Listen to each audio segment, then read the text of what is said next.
All right, mate? Hi, mate. How you doing? Yeah, I'm all right. You? Yeah, I'm all good. Still breathing. You heard the song. Tell us who you are, bud. Okay, I am Richard. I'm from Warrior Print 3D. We are a lovely little 3D printing company, catering for all of your 3D printing needs, be it from little wee minis to little bit bigger collectibles to massive statues to cosplay pieces to anything you can really think of that I can try and print on my printers. We are located down the south.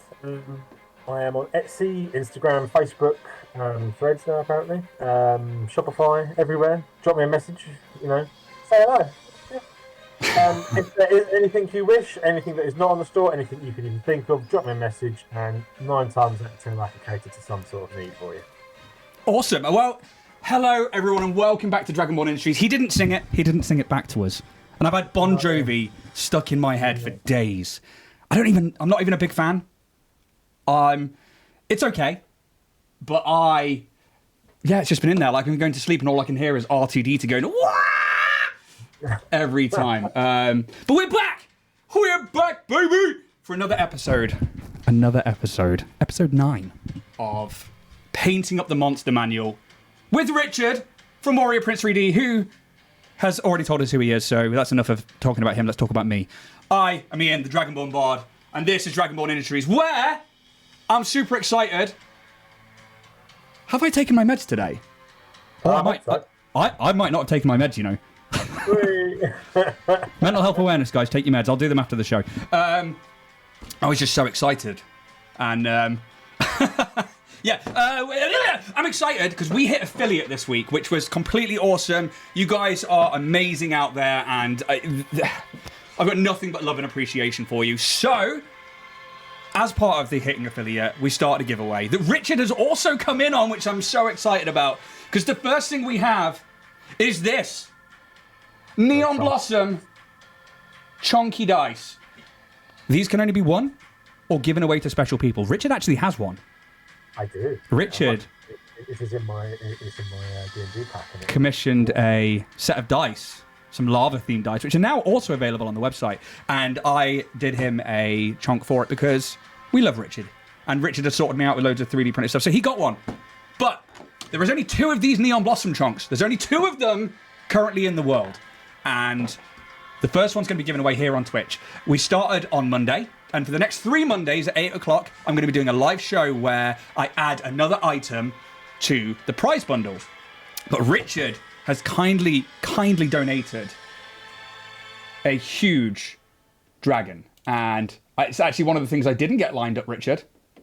Oh, no. So I'm going to quickly grab that. Yeah, quickly grab from the WhatsApp. There it is. I think it's that one. Whoop, whoop. Hey. Look at that. That is Tiamat, right?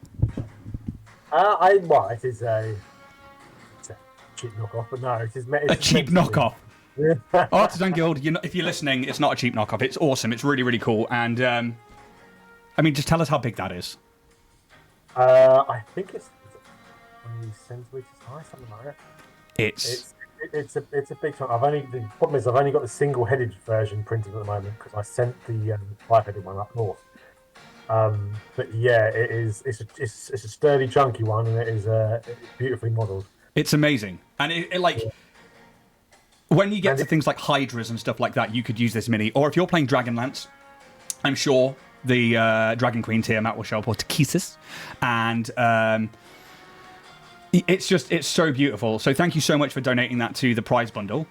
What I might even do is I might even include the single-bodied version. Basically, it's in 2 pieces. So the torso is either 5-headed or single-headed. So I might even throw in the single version as well, because basically it all slots together. You don't need to glue it. So it holds itself up. So long as you've got that base and tail glued, it all holds itself together. The wings slot in from above. Beautiful. That's so amazing. But yeah, so thank you so much, because it means so much to us. And we love having you here on the channel, and doing the show with you is amazing. I have so much fun every week. And that brings us to today's show, where we are back, where we are painting up the next monster, which is just down beneath me here. We are on the ANKHEG. This is episode 9, which I'm super excited that we've managed to get this far already and to be able to keep a constant stream going. I'm going to be painting up. Before we do get started, yeah, this This beautiful T-shirt here, modelled wonderfully by me, is my Vengeance. This side, Vengeance Paladin T-shirt. This is from Mage to Warder. Check out our Etsy store. The choice you've got on there for D&D clothing is beautiful, and size-wise, anything from wee little fellas to big people like myself, or if you just wanted something big and snug to have around you. Everything is catered for, and the designs, the comfort, the fit is beautiful. Give her a follow, check out the Etsy store, give that a follow, and if you need yourself some T-shirts or any other bits and pieces, buy some. That is Mage to Order, yeah? Leather dice bags as well from Mage to Order. Yeah, I got myself one to house said dice I got from yourself. So Nightbot is going to put Mage to Order up. There we go, it's in chat there. Dib says that your mic's slightly off. I can hear you, but I don't know if that's just an issue or anything there. Good morning, Hagley. Good morning, Dibs. Good morning, Fluffy Cat Floof. Now, changed it. Welcome back to the show. We are just about to talk about the ANKHEG and go into what we normally do here. But so Mage to Order, who Richard is kindly wearing there, you can check those out via their Instagram link, which should be coming up in chat every now and again. But also, let's look at what we're going to be painting today. So Hello. That's amazing. Thank you so much. Welcome back to the show. We are doing our D&D one-shot painting show, painting up the Monster Manual. Thank you so much for subbing there. I'm going to be painting up this one. This is the WizKids ANKHEG. It is a large-size miniature, and if you can see it just down there, that is... try and get it on camera. I'm trying to look at my very small screen. Pretty much a perfect rendition of what the Monster Manual has for it. Richard is going with one that he has printed and is available through his store, which is this one. Richard, do you want to tell us about this ANKHEG? So this ANKHEG, unfortunately, isn't available on the store just yet. I'll take it off then. No, it's fine. Keep it up there because it is chaseable. And these are Flesh of the Gods miniatures. I'm going to be including them in my... Hey, Herb. My bundles, as it were. But yes, this is a beautiful little ANKHEG. What I've done with this one is I've actually scaled it up slightly. So it's a bit more visible, but it's scaled up beautifully to be a very nice large creature, and could even go even bigger than I've done here. It's very cool. We were looking at it before the show, and it's just like the base alone. Oh god, look at that! I like all the little like chitinous carapace that's got all those little spikes on it. That's so grasshopper at the same time. It's so cool, and we'll get to why that is. That's it. And however, if in the meantime, when it's not on the store, if people wanted to get hold of this, drop me a message, and it can be sorted out. But at the same time, Richard, I've got some other pictures here. Did you want to talk about these first? Oh, yes, we can do. So do you want to go with Big Booty Bard or Big Booty Goth? Go for Big Booty Goth first. Big Booty Goth. So I've shown you all the Book Nooks previously. The same people that do Book Nooks Miniatures of Madness, who are incredible, have started to do monthly releases of these lovely little dioramas. Basically, they come in multiple different sizes, and these will be available from the store, or if not, just message me and I can sort it out. I've printed most of them out at 32, but there's also 75 and can go bigger. The back piece is all in one piece, and it is a lovely little addition to any sort of character you might want. It does come with its own little base, so you can have it as a character for your D&D table, or just something nice to put on the shelf. Nice. This is the first one released, and I think it's on the, and then look at this. This is badass the guy. Release today. It is a beautiful thing. Printed. I've had one of these ordered, so I've half printed the everything so far. The plate is all done, and all the little bits now are on the printer at the moment.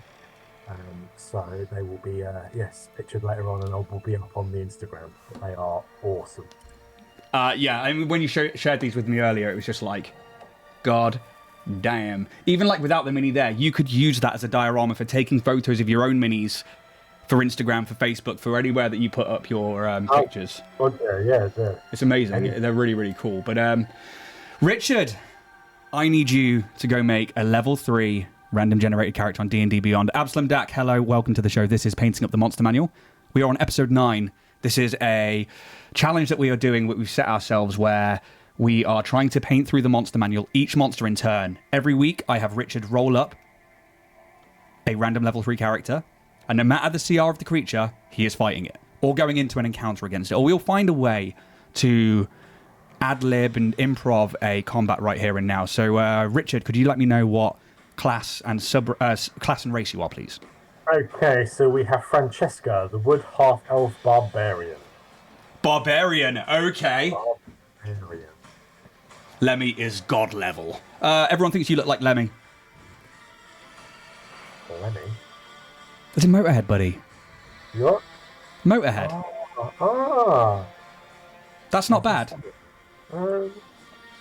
That's more like Yeah! Thanks for the insult. That's basically what Richard just said to you all there.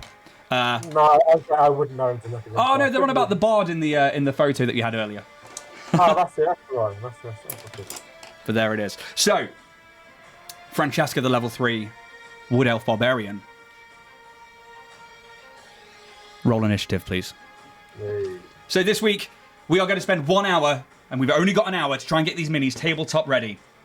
We are going to try and talk about the monster as a whole. I'm going to set a scene for Richard, and then we are going to basically paint and go into a combat. I actually need to set a timer.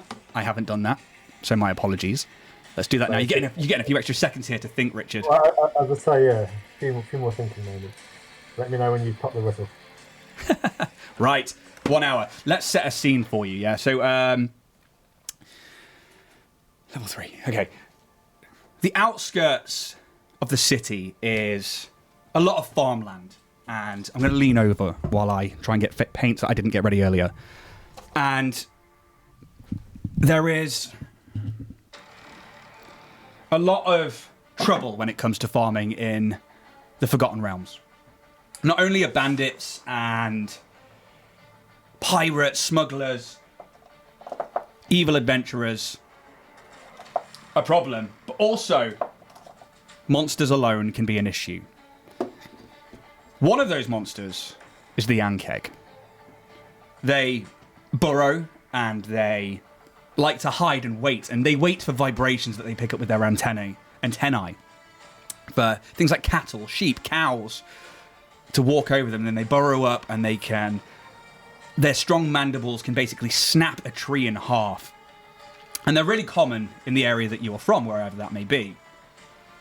One of the greatest ways of picking up coin in this area is to protect the farms, to hunt them down. Rangers, barbarians, fighters are all mercs for hire when it comes to protecting the farmlands. And there are vast farmlands out here, and you never know where these things are going to crop up. It's probably an early evening. The sun is getting real low, and you find yourself out and about in the farmlands of the outer set of the city. What do you do?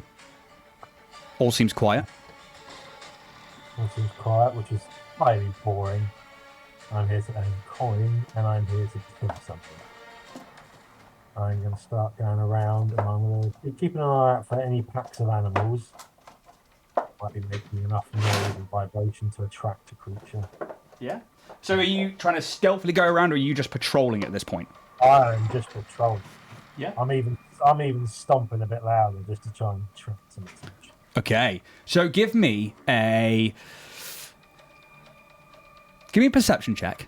You can give me a survival check, or you can give me a nature check. Okay. Perception, nature, or survival. Oh, great, load of shit. Let's go for a nature. Okay. That took me 3 minutes to find one paint. Yeah, really good. That's a whole 17. A whole 17.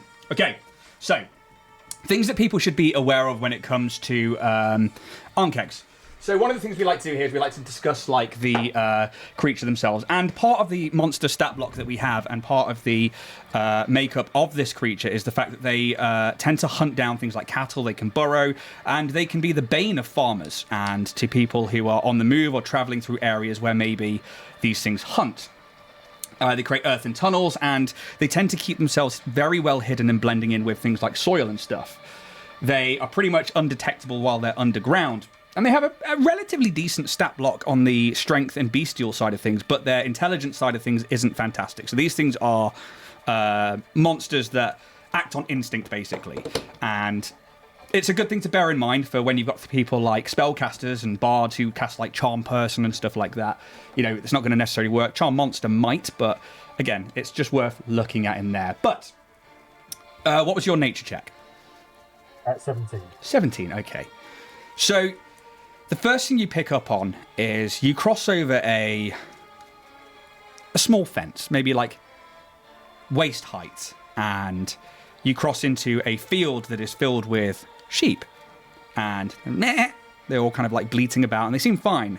But what you notice in the next field over is the cows seem somewhat distressed.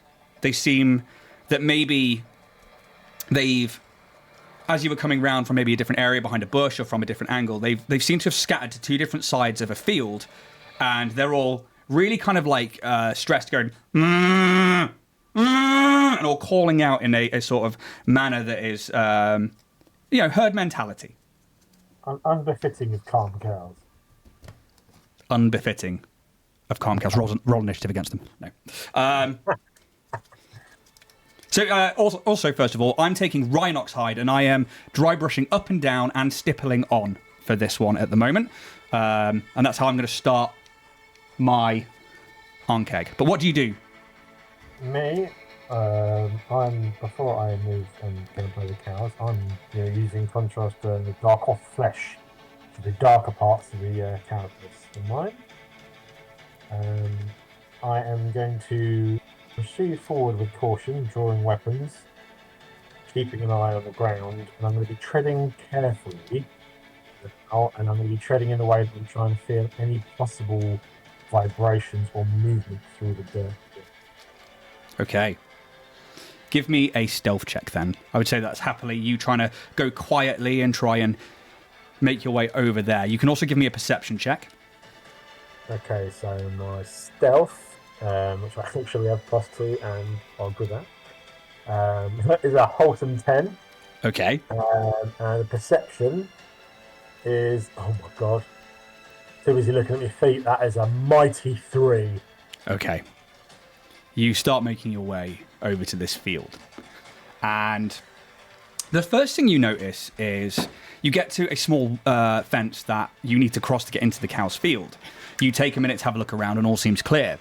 But you do notice, even with a 3, that in the center of the field, there is like a mound of earth poking out through this like very well-trodden like grassy area that looks like, and you would know this from being like from this area and like having seen ANKHEGs before and knowing that they hunt down livestock, that this is probably one of their tunnel holes, and it looks like there's like a leg of a cow and maybe like part of its like shoulder area that's been like left, and there's like blood everywhere. Yeah.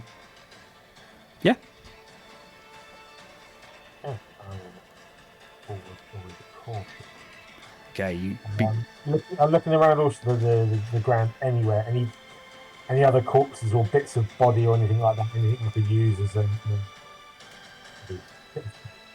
Okay, so and that's another good thing that Richard's pointing out there. So he's looking for bits of body and stuff like that. And Monday Mill, hello, welcome to the show. We are doing our weekly paint challenge, which is painting up the monster manual, and this week is the ANKHEG, and I am making Richard have an encounter against one at the same time. We have 1 hour to paint this one mini to a tabletop ready standard.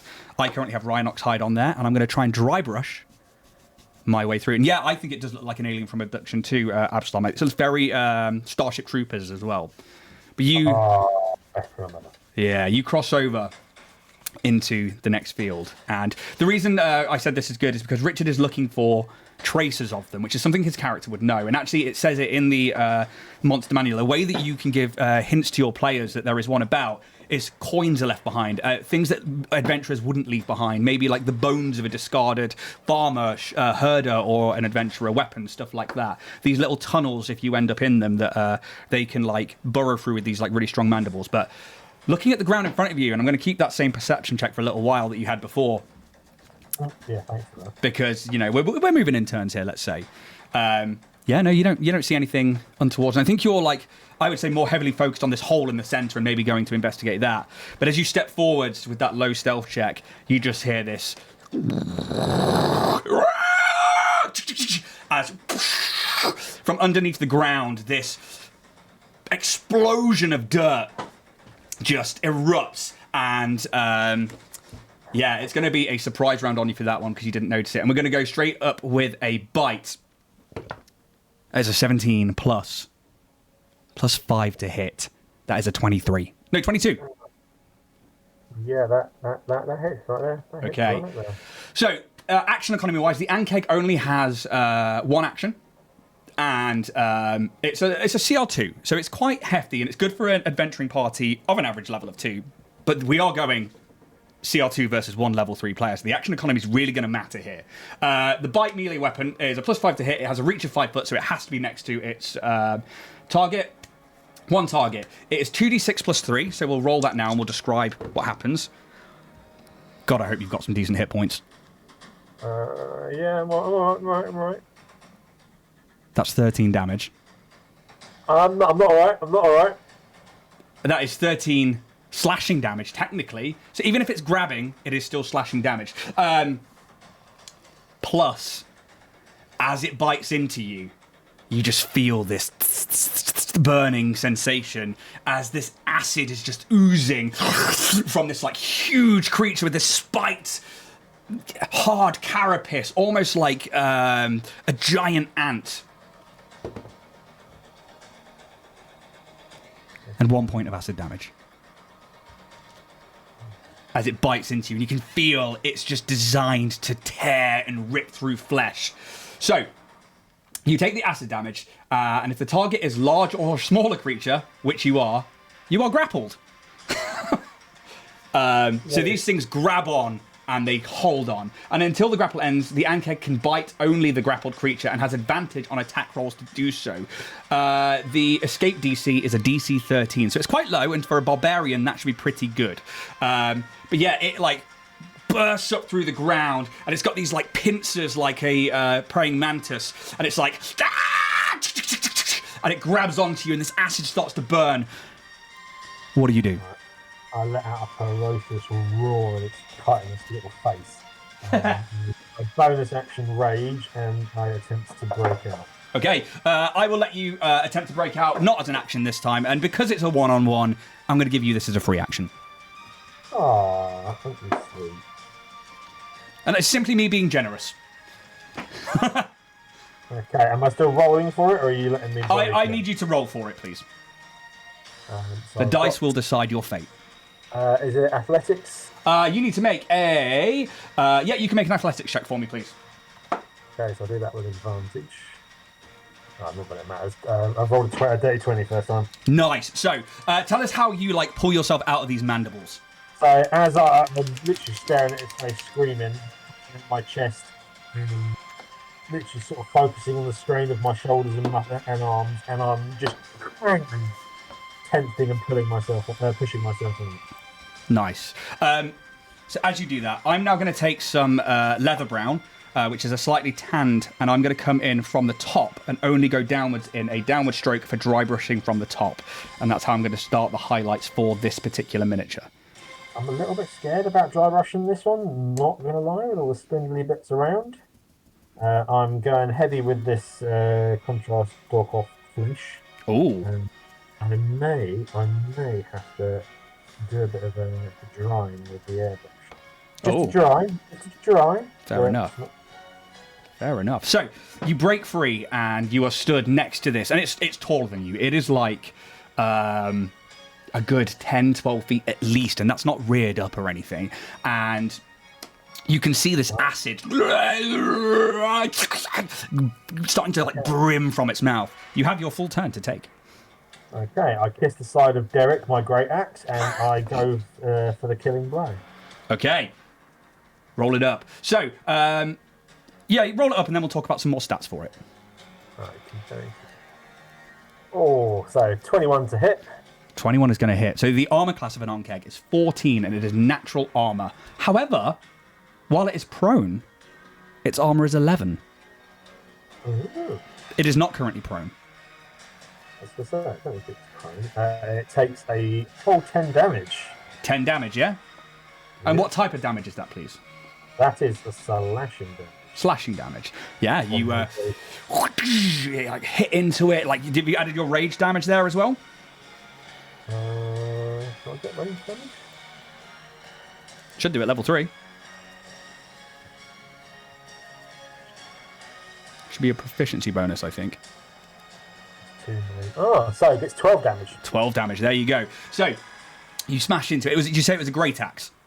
Yeah. So you, and it like cracks into this like part of the carapace, and you watch it like rears back slightly, and this acid like sprays out from its mouth, and it just that's a heavy hit. It is, it already looks like you've cracked part of the carapace. You still have movement or anything else that you can do. So you did an action and bonus action, yeah. Yeah. So moving out of its range would be stupid right now because I'm only effective in its range. However, I am going to move round it. I'm also going to try and be aware of the burrow where it came out of, because just in case the bugger is not alone. And that, again, is another very good thing for Richard to think about, because ANKHEG are... They're like giant insects, basically, and usually where you find giant insects, there would obviously be a hive or anything like that.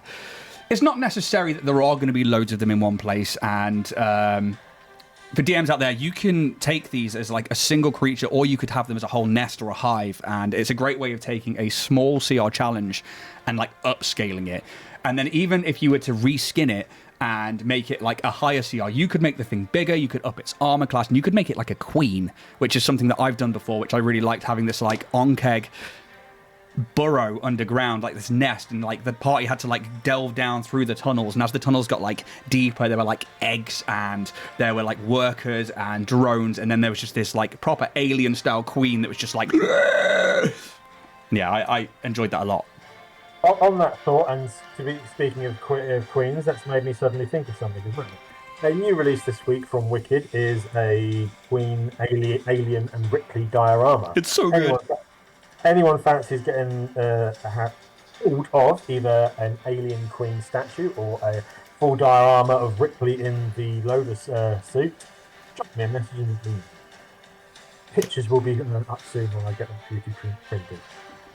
Yeah, it does look phenomenal, Dibs. I agree with you on that one. So I am going to try and shine a light on this, because I realised that one of my other lights is over there. So let's grab this one here, because my PTZ camera is miles away from my original light, because I want to show off what we're doing so far. So while that one's there, let's get this bright. So what we've got so far is, let's try and get that above that. So we've got 2 layers of brown so far. We've got the Rhinox hide, and then we've got the... Come on, it's hard to remember where the camera is on that screen. Oh, God. Hands, coordination. And we've got the leather brown on there for... just some highlights to begin with, and we're going to be doing some work moving our way up to some of the fleshers so that we can really put some highlight on some edges for this particular mini, make it look gross. So you move around to the other side of it, and you avoid the hole, and you notice that there aren't any other... Actually, what is your passive perception?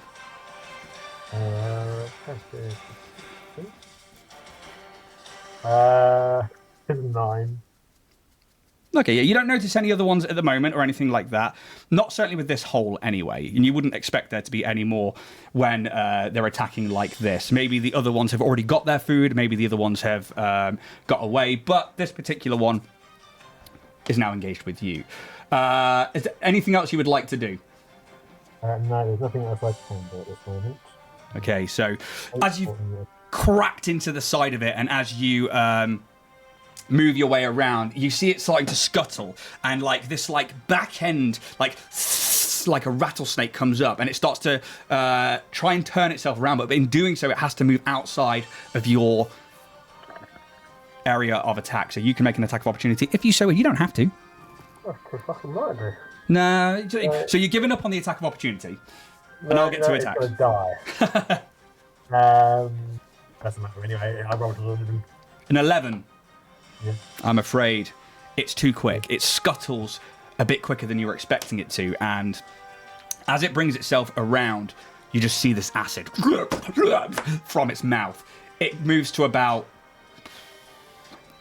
10 foot away from you as it rears around. It rears up, and then like it sticks its front claws into the ground, and you watch as a line of acid starts making its way towards you. I need you to make a dexterity saving throw for me, please.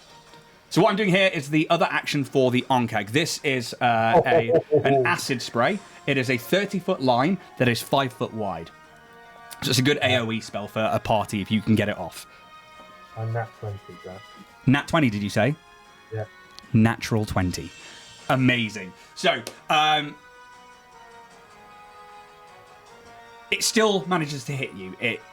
You're going to take half damage of this one, so I'll let you describe how you dodge out the way in a second. But the DC is 13 on the dex save, and you will take 3d6 points of acid damage, halved on a successful save. So that is going to be 2, 4, 5, 6, 7 points of acid damage, half down to 3, because we round down in DnD.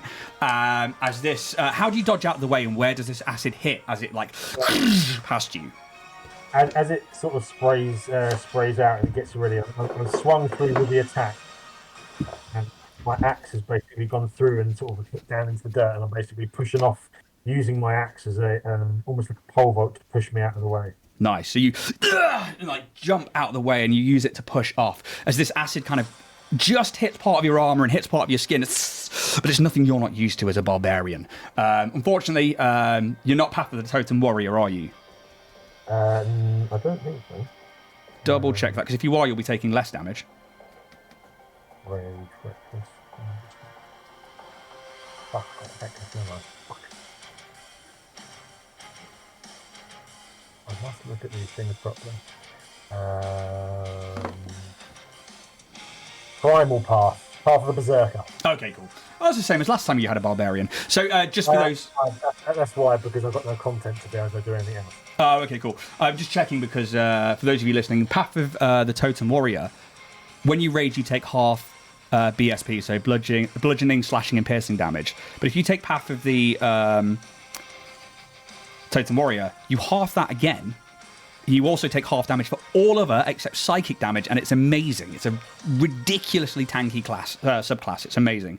And one of my players uses it. I'm currently going over with some XV88 now, over the very top carapace areas and not too much of the underneath, because I'm going to start changing the tops to a more acidic sort of brown and yellow.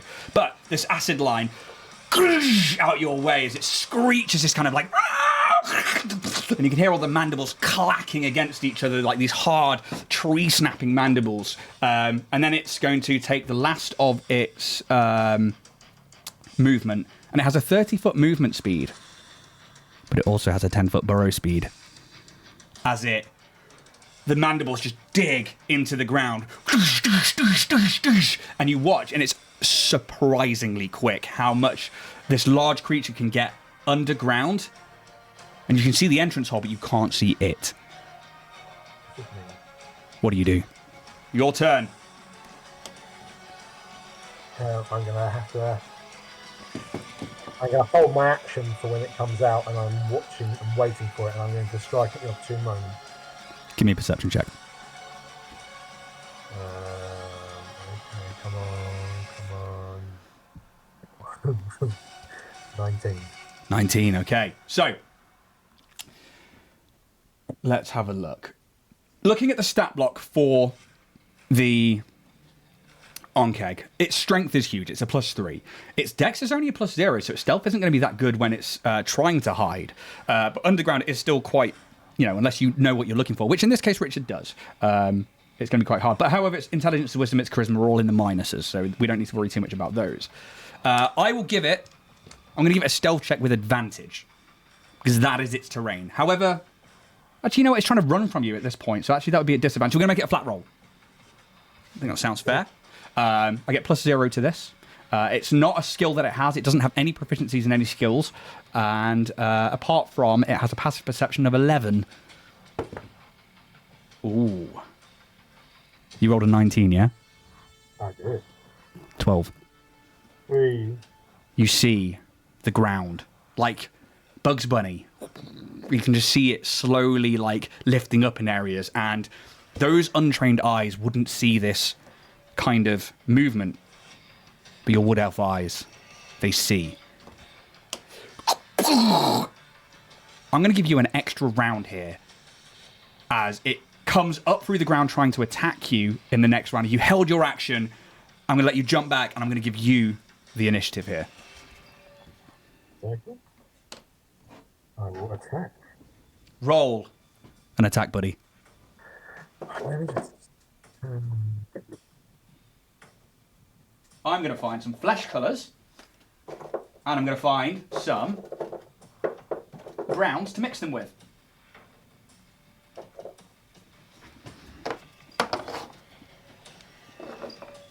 Oh, for God's sake, they've got danger sense. They probably had an advantage on deck save. I'll give you advantage on this because it technically would be a deck save jumping out of the way. What am I jumping out of the way of? It coming up through the ground to get you. Oh, okay. Okay, well, that's right. 17. Yeah, 17. Okay, cool, yeah. You smash into it again with your axe. Feel free to roll damage, bud. Okay, I'll roll the attack.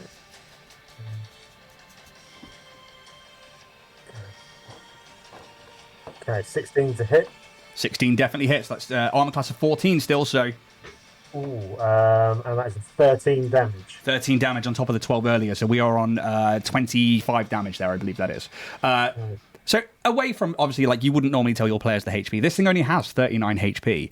So its real damage is, its real threat is that it's in the damage that it can deal. The fact that it can grapple a player, it can spit acid, it can do horrible things that way. But actually the armor class is low, the hit points are low, so it shouldn't be too much of a problem to deal with. And when we look at the Magic 3, which is your armor class, your hit points, and your damage, one of those should be high. Maybe two of them if it's a really hard fight, while another one should be low just to compensate for those areas. And I think it's a well-balanced creature, this one. But you smash into it, and do you try and hit it in the same place? Are you trying to hit it somewhere else? I'm basically trying to go for the soft pit around its neck and trying to dislodge its head as quick as possible. Yeah, so you like smash into it, and it manages to turn its head enough that like this massive clacking mandible, and you see that it's like stunned almost by this massive blow. But yeah, anything else from yourself? No, other than moving around, just basically securing my footing and keeping an eye on the area around me.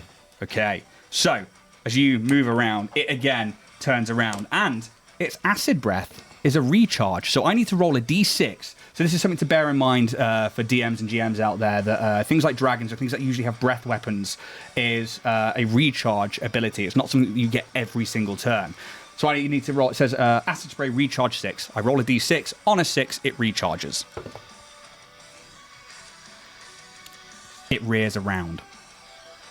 You watch as there's like almost a sucking in, and the acid starts to boil again. I rolled a 6. It is right next to you, and you can see it coming. So I need a dex saving throw, please, and you have advantage. I'm going to take some Cadian flesh tone, and I'm going to start going in and around the mandibles and some of the tops of those spikes. That's a whole 13 from me. 13 passes. Just the DC is a 13. You're still going to take half damage. Yeah, okay. So that's going to be 3d6 worth of acid damage. Lovely. It's not bad. 6, 7, 8. 2 1s and a 6. 8 points of acid damage, halved because of your rage. Only slashing, bludgeoning stuff damage, isn't it? Correct. You are completely correct. There's me thinking again because of my barbarian in our games. 8 damage, is it? 8 acid damage. How are you looking? I am looking burnt as shit. Okay. You're both looking beat up. That's its action. It's going to try and get away from you again. As it tries to move back into the ground and burrow. You can have an attack of opportunity, if you so wish. You don't have to. Of course I do, and I get a whole 20. Dirty 20. Oh, okay. Roll damage. Oh, that's 14 damage. 14 points of damage. Crack with the axe. You hear this an air escaping as the chitinous carapace of this beast starts to really fall apart. And you can see like this green acidic blood starting to pour from it. It's not quite there. What did you say, 14? Yeah, 14 damage. My apologies. My maths was bad. I'd say, so I rolled. It's 25 before. 11 plus 1 for my strength and plus 2 for Barbarian Rage. Yeah. In the words of Matt Mercer, how do you want to do this? Oh, as it's sort of turning around and rearing around, I'm going to literally duck through the flailing legs, bury my axe straight into the soft piece between the cut and the sort of plates in its neck, bury it, burrow it in, push it in with my weight, and literally sort of split it and try and rip it through. Oh, lovely. And it's not too acidic towards you. It's, you know, mostly when it comes out of like its acid sacs within it for its breath weapon. But the blood itself is still like smouldering a bit on the ground, and you hear the cows roar like and trying to get to like the edge of the field. Some of them trying to break down small fences, but it all starts to calm down as breathing deep, the rage starts to settle as this ANKHEG lies in front of you, destroyed. Hey. And that is a level 3 encounter versus a alien acid burst. The missile, how goes the battle? Warrior Prince 3D, Richard here, has just about, and only just, I mean, how many hit points did you have left? I was down to my last 10. Oh, you had loads as a barbarian. I had 30 as a barbarian. So, that's not bad, actually, for level 3, so that's pretty good. So, yeah, Richard has just defeated the ANKHEG. This was a CR2 challenge, and for a single level 3 character, that can be quite a lot, and it's all about the action economy. They only have one action to use and their movement. They don't really have a bonus action, so actually it worked out quite even there. But what I was trying to do was to try and get that burrow in so that I could then hide and then get advantage on attacks from underneath. But with Richard's perceptions and being a trained barbarian, I had to give him like the extras there because it was part of the random class that he rolled. However, if it had been like a sorcerer, screwed. It would have been just like, no, you have no training in this whatsoever. But yeah, well done, Richard. That was pretty quick this time. That was. I mean, what, you died last time against the Rug of Smothering? Yeah, that was good. It was fun. You did this one in 31 minutes. Already? Yeah. So yeah, and that's so have you found a place to use ANKHEGs within your own campaigns? And how about you guys out there? Where have you had ANKHEGs when you've been playing D&D as GMs or as players? I have never used an ANKHEG, but my campaign I'm running at the moment, I've been thinking of stuff for, like, I've got these going to the northern lands past a big sort of mountain set, and I'm having it a bit more rugged, bit more possible sort of deserty areas, loose soil, these places. And I was thinking of sort of some creatures in line with this sort of beast. Nice. But I think I might be using these and even possibly having some involved.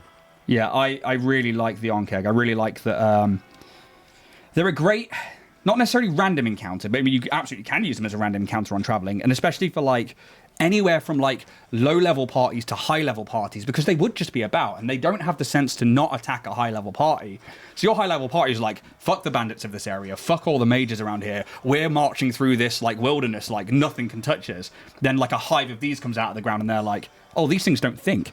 And then you end up in a fight, and they're going to cane the fight if they're like level 8+, but it's still fun to throw I think like bestial and monstrous creatures, and it is a large monstrosity rather than a beast, so things like rangers and stuff. If you'd have rolled a ranger, favored enemies, you would have wanted monstrosities, not beasts. Absalom, I love the ANKHEG, but I don't think I've ever used one. However, I may in my next campaign, I'm definitely going to use one. Yeah, they're great, and like I said, the fact that you can like upscale them really easily, you can like change their size, you can just increase their armor, you can increase their hit points. Things like ways to spot them. I love this. It's one of the best descriptions in the monster manual because it's about how you can find their eggs, you can find their tunnels, you can find like gold and weapons left from previous adventurers, and it's so good. The other one, it's the one that's one of my favorites, is the fact that they hunt farm animals and livestock. So today I wanted to use the whole cows and things, and not many of us, and even something that I didn't do for ages, was like put in farm animals to like your adventures and be like, you pass the fields and there's sheep and there's cows, and you know, most people are just like, you know, you pass the fields and there's some bandits or there's a camp here and stuff like that. But actually, like, those little things I find, like, those everyday items get our players to be a little bit forgetful. And you think about a sheep and a cow and, oh, yeah, nothing's going on there. And then all of a sudden there's a cow that's just like, because its buddy's just been devoured by an ANKHEG. And then you can roll initiative, and I love stuff like that. They're also a beautiful place to hide certain things. So if someone happens to have been, you know, set a guard on the road while they're, you know, the party's been watching on the road for either ambushes or people, yet there's someone sat in a field of cows and sheep that have stayed there long enough to no longer be a bother to them. So they are very well hidden. Yeah, exactly that. And it's just, I really like these as a an all-round thing. And they can be in any terrain. It doesn't just need to be like a field somewhere. You can have them in deserts. You could have them in like the Underdark. They're just a fantastic entry point to so many things. And like even the tunnels, you can have that lead into an entire dungeon. You could like, that's what we did. We had them lead to the Queen, and that was like a whole adventure for like low levels and like trying to set up, you know, a bounty for people to go and collect. Animals add a lot, and sometimes they turn into great moments. Yeah, they really do. And I think one of those perfect moments for me was in High Rollers Erois, and it's right near the start. Lucius, this high elf from the Sky Cities, has never seen a cow. And it literally is just before an ANKHEG fight, I think. And that's the kind of go-to, was like, there are cows here. And he's just like, oh God, what's that? And he starts fighting the cows because his character's never seen one and thinks it's a monster. And I really liked that RP play and stuff like that, so it was fun. So I'm taking some Avalanche Sunset, and I'm adding that now to the underside of the belly on this creature, so that we have a sort of like sickly yellow underneath before I add possibly a flesh-coloured contrast paint to blend it all in. The top, I'm going to be going to an orange shortly, to add in some of those heightened areas. We have 24 minutes, Richard, to get this to a tabletop ready standard. How are you doing? How is your miniature going? It is going very well. So I've gone for some of the darker parts of the carapace are very dark, and I'll dry brush them in a second. Lovely. Underneath I've blended in Skeleton Horde and Sigrid Burgundy and mixed them sort of together quite nicely, which is always good. So you just take a gamble on, pans out quite well. I like that a lot. And some foreign ignorance is a great way to roleplay your character. Yeah, it really is. And I love it. It's one of those things where if you've got a dump stat, and one of those is like intelligence, that's a perfect way of doing it. It's such a good way of just being like, you know what? Go to a new land. You obviously need like players to follow plot hooks, and as a player who wants to progress forward, it's a great way to be like, I don't know what this is. And I think another example of this comes from Alien, when Richard and I came across one of the alien egg sacs, and it was just like, we know what that is, and both of us were like, well, our characters don't, and they're inquisitive, and we just like leant over it, and it was just like this moment where it's like, you want it to happen as a meta player, your character doesn't have a clue, and foreign ignorance and dump stats are great for that kind of thing. So yeah, I agree, Absalom. It's the perfect way of doing it. So what is everybody up to today? Miss Lounge, I'm so glad that I managed to catch some of your stream last night. It was awesome to talk about like world building and talk about character creation, and I hope the kobold went well. Absalom, I hope your book turned up. Fluff as always. Dibs as always. It's fantastic to have you here. Hello, thank you so much for coming into chat, and thank you so much for subscribing. I'm glad that you're here for one of the monster shows. It's one of my favourite times in the week. Hopefully we'll be having some more dice making stuff going on. And I don't know if you caught some of the other streams, but we have a giveaway now going on. And every Monday night, I'm going to be adding to the prize giveaway for the next 3 weeks. The first thing was this Neon Blossom Chunk, inspired by yourself, Elo. Your ideas for a Cherry Blossom set, but also the Cyberpunk theme that I really liked. So we've got that one. The second prize was added by Richard the other night. And it is this huge dragon. 5-headed. It's like 3 meters tall. He's going to print it all out. It's not. It's about 20 centimeters, but it's still huge. It is a massive, massive miniature. That has been added. That is prize number 2. On Monday at 8 o'clock, I'm going to add another prize. and I'm going to do that for another 3 weeks. So far, there are going to be 5 prizes in total. There might be more in future. We don't know yet. I know certainly the ones I'm going to add. You want a 3 meter high one? Yeah, me too. Me too, Fluff. It can have its own bedroom.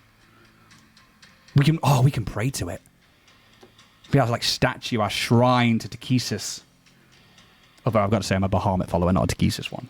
However, Richard has added that. There is a dragon head that is made by Loot Studio. This is a wall-mounted, full-size dragon head in pieces that can be printed. Oh, you son of a bitch! I'm in.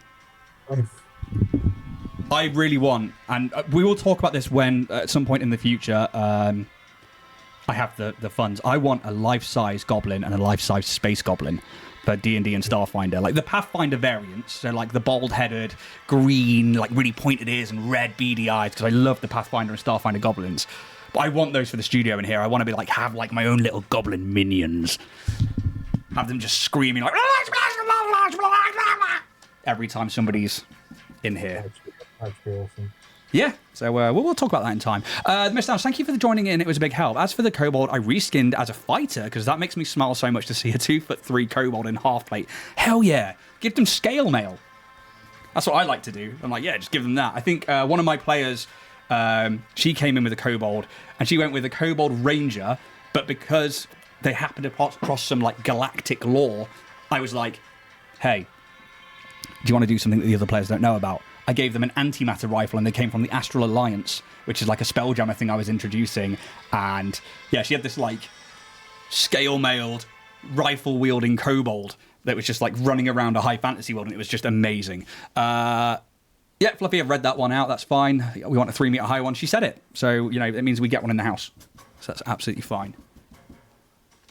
Let's grab. So I need to work out what the hell I'm going to do next. So I've got the yellow on the underneath, and I've been working through the fleshes on top, but I think I'm going to take some iron in yellow contrast paint, a life-size green goblin and a glider. Absalom, that'd be amazing. I've got a green goblin and a glider. Ooh!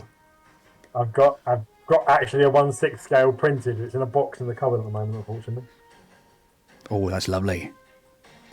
So I'm going to add some yellow now to certain plates, but not into the bits between them, because I want the plates to show up. And this is iodine yellow. It's a contrast paint, and I didn't think I was going to be using that much of it today, but actually there are certain aspects of this that I think I can get to really pop out with it and kind of make it look kind of sickly, you know?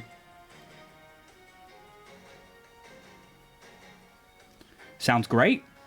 Yeah, you should check out Richard's stuff, and there is a link that should come up through Nightbot every now and again for Richard's Instagram. It's the best place to go check out his stuff. Yeah, it's just incredible. And I 3D print Absalom, and I still use Richard for a lot of my stuff because dude's insane at it, and also is just better set up and equipped for the size prints that I like. And one of my favourite ones is sat in front of me and is holding my camera. And I'm going to try and pick up my camera and hope that it works out. But Richard printed for me. Ooh, there's the microphone. Hello. This. That is my life-size BD1 camera mount. Oh, God, I've got to hold the camera. There it is. But Richard printed me that. In my messy corner here where I paint. And, yeah, dude, it's just amazing. So, yeah, check out Richard's stuff, because dude's awesome at it. Yeah, Herbs, it really is. And I know that you've used Richard quite a bit, and Herbs recently had a giveaway on their Instagram for a book nook that Richard printed. And it was incredible. It was one of the...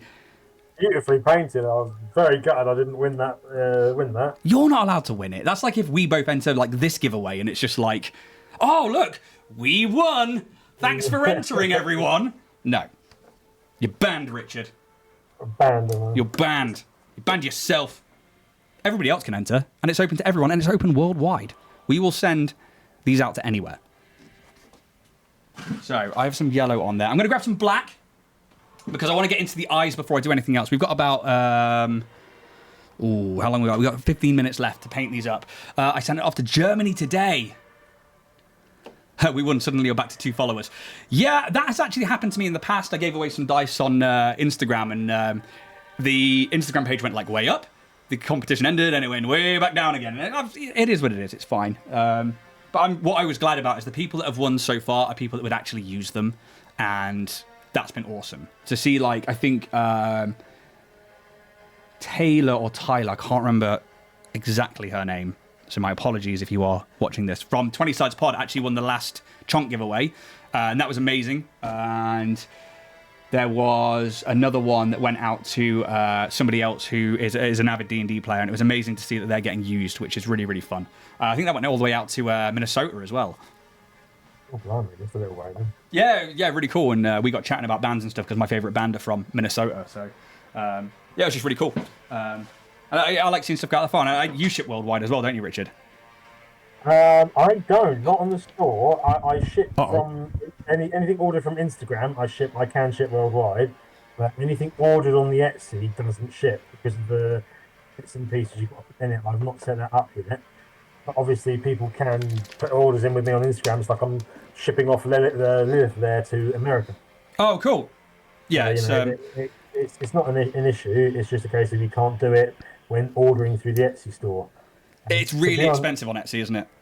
I say, and to be honest, if anyone's on here and wanting to order, don't order through the Etsy store. Either find what you want on there and give me a message, because I can always do a better price and better deals. Yeah, yeah. And it's that's why I kind of went with my own store for the dice and some of the merch. It was just like, man, Etsy's prices are just like through the roof. It was nuts. Well, it was a case of it was a platform to set up on, start to get the name out, build up, and it could operate in the background while I was building up on Instagram as well. Yeah, so absolutely. It's trying to build up the business at the same time as living. Yeah. All the other bits I've got to do, so. I completely agree. So I'm taking some Templar Black, which is one of my favourite blacks, and I'm applying that to the eyes. I'm applying that to the claws underneath those big kind of like pincers at the start. At the front of the arms, I guess, is the best way of describing that. Front legs, arms. I'm not quite sure what they are on the ANKHEG, but yeah, I don't think I'm going to be too far away from being done for a tabletop ready. Definitely not to a standard I would like to fully do. And what I would love to do with this is I'd love to go more of a iridescent route. I'd love to take some contrast paints, not contrast paints, some like turbo dorks, some of those like shifting paints, and I'd love to do this in like the darker colours. That'd be cool. Yeah, that'd be very, very cool. I'm certainly thinking about doing that for when we get to the black pudding, the ooze. Oh yeah, yeah. Because I think that'd be very, very cool. And it's an excuse for me to get some colour shifters. So that's going to be the front of those claws there. And I might mosquito it up and slightly Starship Troopers this and put some black stripes on the legs as well. Just to give it some variation. So I don't usually enter comms, as it would be better if the prize went to someone who would use it and get more out of it than I would. Yeah, and I'm the same. I tend to enter ones that... work best for me or for my kids or my wife. And I'm quite a lucky person. I win quite a lot of comps. I won one of yours as well, didn't I, Richard? Yeah, you did the jump. Yeah. Yeah, I'm quite lucky when it comes to competitions. So I enter less these days, and certainly if it's something that I think can go better to other people, I'd rather pass on the love and make sure it goes to other people. But then I won the Sub-Zero from Richard, which is this massive Mortal Kombat model, and it was amazing. And I'm too scared to paint it, but it's sat in my kitchen right next to where I work. And again, if anyone is a Sub-Zero fan, there's now a new Sub-Zero and Scorpion statue and diorama available from Wicked, and I've got to do them now next as well. Oof. Yeah, and you do some amazing sculptures for painting and stuff, and people should go check those out. Your Captain America was looking so good. Oh, do you know, he's literally still sitting in half in the back of the bloody room. I've got to paint the rest of them. So is that painting it to take it to a show, or is that taking it to... or is it just for you? It's basically painting, to try and practice painting statues and bits and pieces like that. And it is to sell, basically. Anything I paint, the aim is to sell. Because I'm too scared to take on commissions because, I do certain bits and pieces, commission wise. I've got a load of goblins and orcs and stuff like that, which is it's great. It's fine. I've been given free license to sort of paint them up, but when you start painting statues into complete specifics, it is a whole other ball game. It really is. It really is. So something I've done here, and it's because I want to keep it messy, and in terms of I want it to look more natural than clear lines, is I've taken the contrast paint and where the black contrast paint and where the yellow was underneath, I've then gone and painted it all over. Then I've used my fingers to smudge it off so the yellow shows through the top and the black almost looks like shadows and dirt underneath, so that we have real definition on all those stomach pieces. And then we've gone around the outside of those chest plates with some of the contrast black, and once that dries, it will be a lot fainter and a lot dimmer, but it will give us that definition and almost like a wasp look to the underside of it, while we have this brown dirt look for camouflage. Airbrushing done. I can hear you guys again. You've been airbrushing. Oh, you got your new airbrush, didn't you? What did you end up going with? Mine's dirt cheap, and I love it. But Richard has a proper one, a really good one, don't you? I've got a new one recently. It's it is a water eclipse. Oh, I got I think it's the TimberTech cheapo one that comes with a compressor from Amazon. I'm not sure if you got the same one, Herbalist, but it was 60 quid all in, and I need to change the needles now, and it's been about a year and a half. But it was yeah, it's done the job so far. Yeah, that's the one. It's I think that's a standard go-to for most noobs. I'd love to get hold of some better ones, but right now I just don't need to. And I mostly use mine now for shading terrain. So I'm taking some riser rust now, and I'm going over the top of the carapace and all of those highlighted edges at the top. And then I'm going to probably take some maybe Fenrisian orange, the shade and the wash, and I might do the same thing where I put it on and then smudge it back off again, just to give it that dirty look. You have 9 minutes, Richard. Do you reckon you'll be done? Yeah, I'm tabletop as it is. I'm just now adding stuff. Yeah, I think I am too, and I might add some. Looking at the picture in front of me of the monster manual. So if you guys can see it down there beneath me, there is obviously we've got pictures of the ANKHEG below, and I'm trying to keep mine as close to that monster manual as possible. But actually, I went a bit yellower underneath, so I just need to get those center eyes with my shaky hands. So I'm trying to grip the mini really tight here, which I wouldn't do with a 3D print, but because this is one of the WizKids ones, I'm yeah, fuck it. It's £6 for this mini. It's amazing. But it's not as well detailed as a 3D printed one. Right, I'm going to grab some of my orange wash. I could also use sepia, actually. Yeah, let's use sepia as well. So what I'm going to do here is I'm going to do a mix of Seraphim sepia and Fenrisian orange, is that how you say it? Fugan orange. Damn it, Richard, why didn't you correct me? Because I probably would need correcting myself.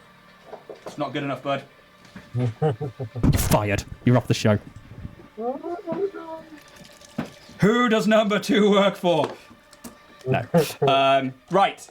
I'm just going to get a very cheap, really cheap artist brush from a hobby store.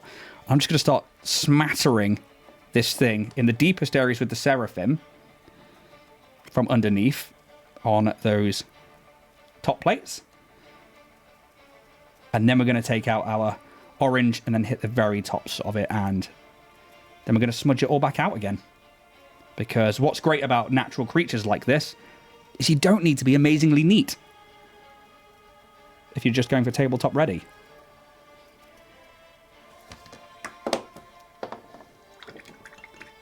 Maybe once I feel like I've got a bit of skill up with it, but I'll look into a good one. But it does the job for now. Yeah, absolutely. And yeah, I really, really, really do like mine. And like I said, it really is the cheapo one, the same as you. And it's done such an amazing job. I only just changed need to change the first needle realistically. So,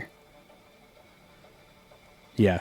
But what I'm hoping for here with the Fugan orange is for a bit of a wet blend between that and this Seraphim Sepia.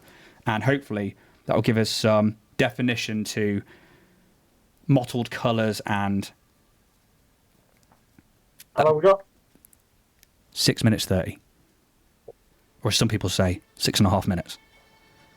And what's nice, though, when we have a quick combat and it's over really soon, is I have time to think about the paint job. Because when we were doing the Angels... That's the thing you can do, yeah. Oh, God. We were doing the Angels a few weeks ago, and so now I'm doing the smudge work here, actually. And this is all with my hands. I'd normally wear gloves because I hate the feel of paint on my fingers, but... Hey, neurodivergence. Yeah, the Angels, we lost complete track of everything. Oh, God, it was awful. But, like... And it goes to show that, like, we're not going to be able to complete all of these minis in 1 hour. And we actually... One of the only ones that I really want to go back and do is Soul the Holiest, like when we did the Solar.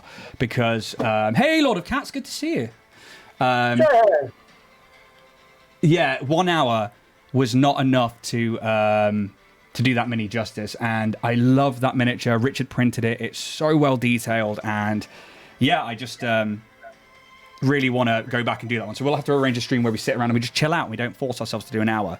But the combat lasted the entire hour and was only just done at the end. And it really takes away from the painting. So, yeah, we will have to do something with that one. So I'm going to have to take some Ungor Flesh and Light Tau Ochre. And because we've got the time, I'm going to go around and just do some little highlights in different areas. And I'll use Tau Light Ochre on the lower parts of the body for the highlights, and I'll use Ungor Flesh near the top. And I think I'll be done. What is everybody up to for the rest of the day? I've got to go and release my children. Nice. I mean, you don't have to. It's just suggested. They are, you know. They're very good for you when you're on stream, though. I will say that. Oh, I mean, obviously, it's now the summer holidays. So it's the first time they've been, which is great. They're basically in the house and then in their room playing on their Switches. Exactly the same here. Hopeless, just doing some painting. I will finish these damn nids. Yeah, you've got a hell of a job going on there. The Mist Lounge. Work. Yeah, buddy. I feel you on that one.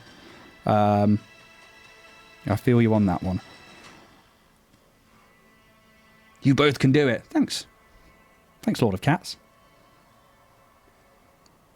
I don't know if you're the true Lord of Cats, because that's something I call myself. I'm afraid he is the true Lord of Cats. I don't know how I feel about that.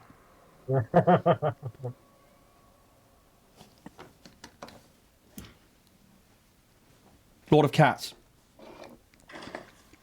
I'm assuming you have cats. This is the most important question a fellow cat owner can ask. What are your cats' names? Mine, we've got 2 of them. They're brothers from the same litter. They're called Hide and Seek. That's kind of awesome.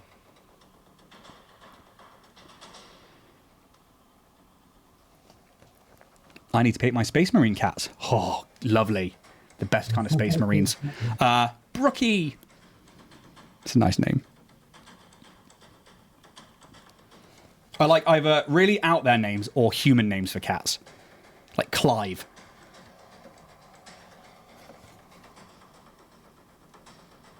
Gareth. Things that people don't expect. So that, like when you're out there, Gareth! Nigel! Yeah, exactly. I love that. 4 cats at my command. Oh, it's good. It's good. Okay, let's get some of these outer points. So this is like the head carapace area, like this really like queen-like. Terra, Cosmo, Totoro, and Mogwai. My friend, you may have won. As for Brookie, she's a brilliant cat. The loudest meow I've ever heard for such a small cat. Ours, they're not necessarily loud, but they are dogs.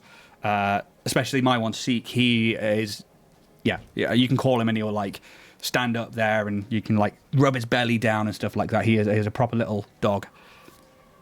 Ours drool. Yeah, as soon as you touch ours, they everywhere. So they do act like dogs in that regard too. So let's grab this queen-like carapace on the head. Because we've got 1 minute 55, Richard.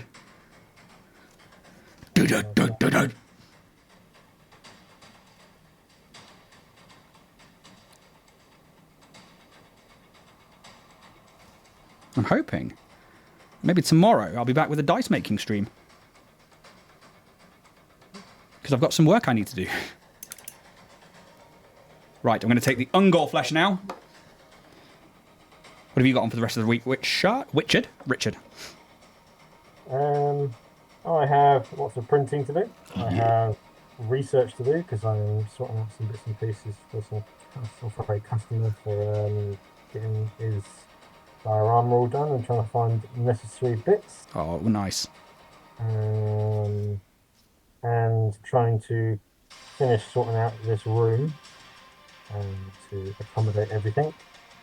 And hopefully try and get some stuff uploaded to the store. At the very least, get some pictures up onto Instagram so that people can see things and hopefully order new pretty things.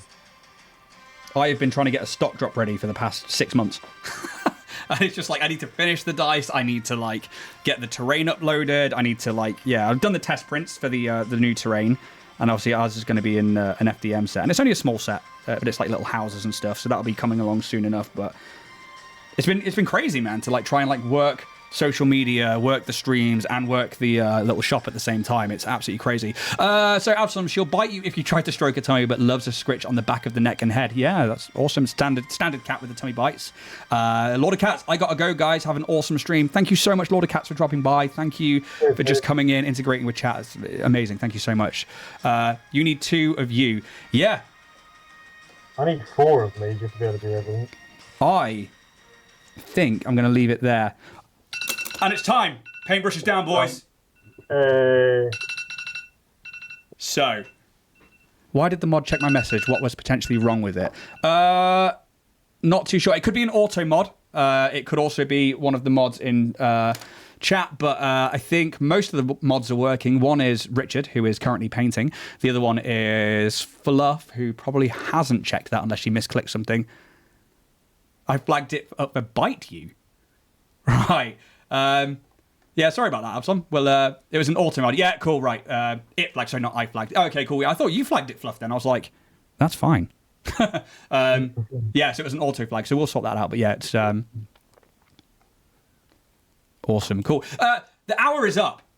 Yeah, don't worry too much about that here. I'm pretty sure most people on the internet, Absalom, are aware that whatever we say in a chat, whatever we say on a stream is out there permanently. So most people are pretty good, unless they're out there trolling. And the conversations we've had and the streams that we've done, you've been a nice guy. I'm pretty sure you aren't out here to offend anybody, and I'm sure everybody here would understand. Is this not a bite-friendly channel? It is a bite-friendly channel. I love being bitten. That's my wife, that's my cats. But the hour is up. Do you think that your mini is tabletop ready? Yes. I agree. Would you like to show yours off first? If I must. Right. So, I'm going to see if I can get you to full screen. Let's see. I need to get a better camera because mine's a load of dog shit. Whoop. Oh, no. You're not on the top layer. Let's put you up here for the time being. This is going to go horribly wrong. Here we go. Well-oiled machine. There he is. There's Richard. All right. So it's all drying still, obviously. But yeah, based, done. I love those colours, man. The way you've like got the browns looking really rich coming through to like almost like a tan and an orange, and there's like hints of red. Are they like crystals or are they bits of blood and creature? Egg sacs by the looks of things on the base. That's even worse. As I said, I'll put some nice, some better pictures up on Instagram afterwards. And that is the other thing that we do, guys. After this is done, we will be putting up some pictures. I will certainly put them up on my Instagram, and Richard, I'm sure, will be putting them up on his Instagram. I'm going to drop that back down to the bottom so it's underneath the overlay, and I will find a better way of doing that. I'll have to duplicate that particular one. My one, however, I'm going to try and find. Let's go with. Where's my camera? Let's unlock that one. There we go. So let's do that, and then I'll bring mine to the top. So mine is obviously the WizKids one, and I tried to go with like some of those oranges and flesh colours. Let's see if that will focus. There we go. Over the top of it there. So it's very much a heavy dry brush. We've got some black to really pull out the claws, and we've got yellow underneath to hope that like it gives it that almost like wasp look of yellow natural danger. We've got solid black eyes. I'd like to go in and do some reflections on the eyes, and then trying to use the Seraphim and the Fugan washes there to add some depth to those bits of carapace, especially that headpiece. So that looks wicked. I really love the varying colour. It's beautiful. And yeah, so I personally, I would quite like to go in and I would like to add some. Let's see if going back like that will work. There we go. Hey, look at that. I'd like to add some like carapace lines, 2 bits of that, but that's not the point of the show. This one I'll go on my shelf, and this is where it will be left. The only one I'm intending to paint up again is the Solar. But yeah, Richard, I hope you enjoyed the little combat we did there. I hope that everybody else did. It's amazing that you were able to paint to that level in 1 hour while running a character in a combat. Nice work, looking good.